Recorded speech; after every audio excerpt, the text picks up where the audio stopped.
Pinagpalang araw po sa inyong lahat mga kapatid. Tila po yata may hinanakit ang Panginoong Diyos sa bayan ng Israel. Sapagkat ngayon po sa ating unang pagbasa ay pinadama ng Panginoon ang kanyang tampong bukid. Hinanakit bukid sa mga Israelita. Sapat ang mga Israelita po ay tinawag nilang stiff-necked people. Kumbaga sa ating vocabulary ngayon ay mga pasaway sa pananampalataya. Sapagkat hindi nila tinanggap ang araw ng kaligtasan at hindi nila tinanggap ang mananakop.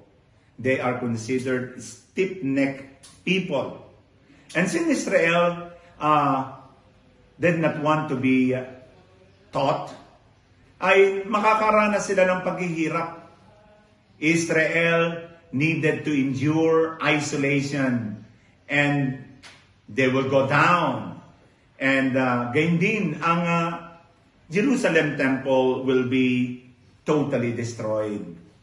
And they had to wait so that they will have a king of their own with the coming of Jesus, our Savior. Ganyan din po ang ating banal na ebanghelyo ngayon, na ang Panginoon ay tila nagtatampo sa mga tao sa kasalukuyang panahon. Kasi dumating po si San Juan Bautista at nangaral para sa pagbabagong buhay, hindi din sila dininig ng mga tao. Malamya, malambot ang pagtanggap nila kay San Juan Bautista. Dumating ang Panginoon, nagpagaling ng maraming may karamdaman, nagpatawad ng mga makasalanan, at gumawa ng maraming himala. Pero gayon pa rin po ang nangyari ay pinagsarahan nila ang Panginoon. They rejected the Messiah and even crucified the Lord. Paboritong gamitin ng Panginoon ang mga bata para ipahayag sa atin the paradigm of those who would like to enter the kingdom of God. Pero sa pagkakataong ito, ginamit niya ang mga bata na sila rin ay nagkakamali, nagkakasala. At sabi nga ng isang bata, tinugtugan namin kayo ng plauta pero hindi kayo sumayaw. Nanangis kami pero hindi kayo nakisama sa aming pagtangis. Kumbaga, iba ang sayaw ng sanlibutan. And the music of God is conversion and renewal. But then, the dance of the people is different. Kaya napakahalaga po sa pagkakataong ito na sana ang musika ng Diyos sa panahon ng Adbyento ay ang tinig ni Juan, ang tinig ng pagpapanibago. Na sana po tayo'y sumayaw sa musika ng Diyos, ang musika ng pagpapanibago, ang musika ng pagbabagong buhay.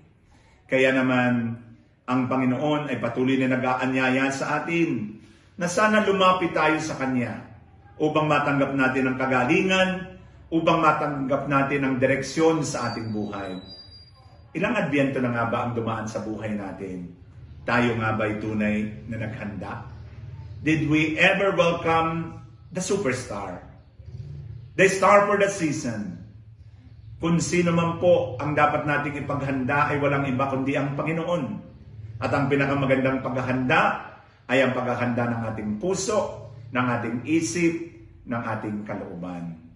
Sana po sa musika na ibinibigay ng Diyos sa atin, sa musika ng pag-ibig, sa musika ng paglilingkod, sa musika ng awa ng Diyos, sayawin po sana natin ang sayaw ng pag-ibig, pagpapatawad, at pagbabago ng buhay.